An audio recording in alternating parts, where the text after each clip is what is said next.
இந்த வனாந்திர யாத்திரையில் இன்பரம் இயேசு நம்மோடிருப்பார்.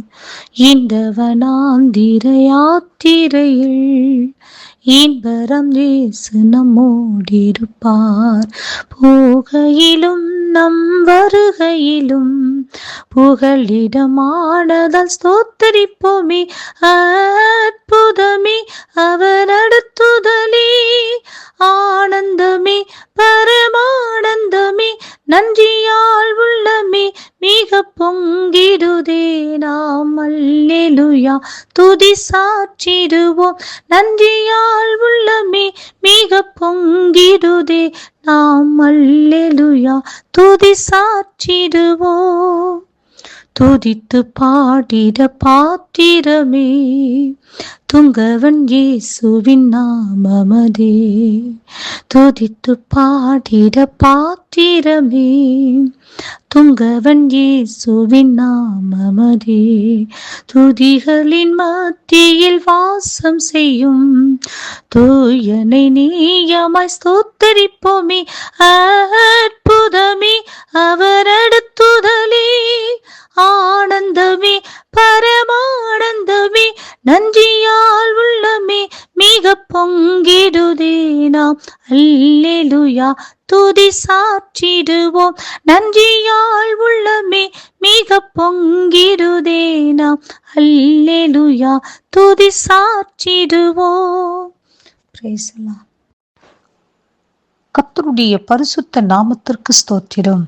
அப்போஸ்தலனாகிய பவுல் பிலேமோனுக்கு எழுதின நிருபம் 1வது அதிகாரம் 10 முதல் சில வசனங்கள் என்னவென்றால், கட்டப்பட்டிருக்கையில் நான் பெற்ற என் மகனாகிய ஒனேசிமுக்காக உம்மை மன்றாடுகிறேன். முன்னே அவன் உமக்கு பிரயோஜனமில்லாதவன், இப்பொழுதோ உமக்கும் எனக்கும் பிரயோஜனமுள்ளவன். அவனை நான் உம்மிடத்திற்கு அனுப்புகிறேன்.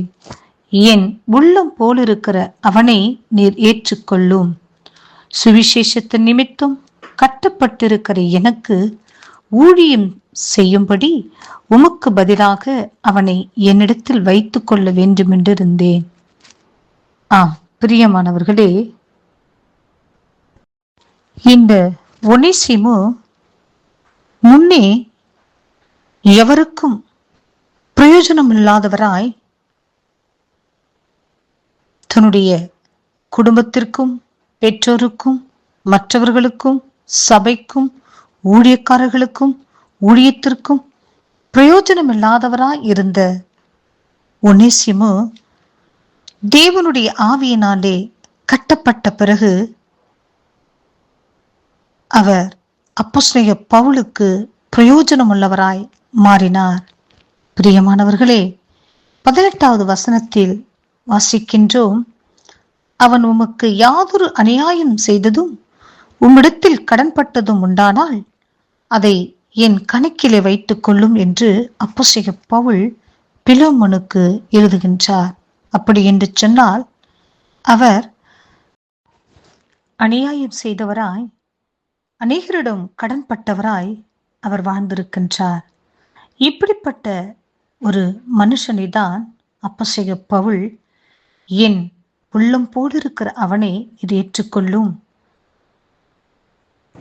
எனக்கு ஊழியம் செய்யும்படி உமக்கு பதிலாக அவனை என்னிடத்தில் வைத்துக் கொள்ள வேண்டும் என்று இருந்தேன் என்று சொல்லி அவரை குறித்து இப்படியாக புகழ்ந்து அவரை கர்த்தருடைய ஊழியத்திற்கென்று வைத்துக் கொள்ள வேண்டும் என்று சொல்லி அப்போஸ்தலனாகிய பவுல் பரிந்து பேசுகின்றார்.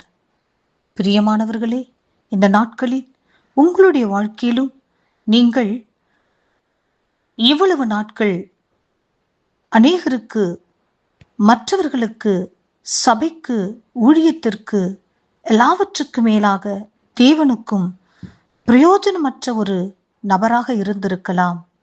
ஆம், இந்த நாட்களில் உங்களை பார்த்து ஆண்டவர் சொல்கின்றார், உங்களை இனி அநேகருக்கு பிரயோஜனமுள்ள பாத்திரமாக, எல்லாவற்றுக்கும் மேலாக தேவனுக்கு, சபைக்கு, ஊழியத்திற்கு, உங்கள் குடும்பத்திற்கு, உங்கள் பிள்ளைகளுக்கு, உங்களை சார்ந்த அனைவருக்கும் தேவனுடைய ஆவியினாலே பிரயோஜனமுள்ள பிள்ளைகளாக மாற்ற வேண்டும் என்று கர்த்தர் விரும்புகின்றார்.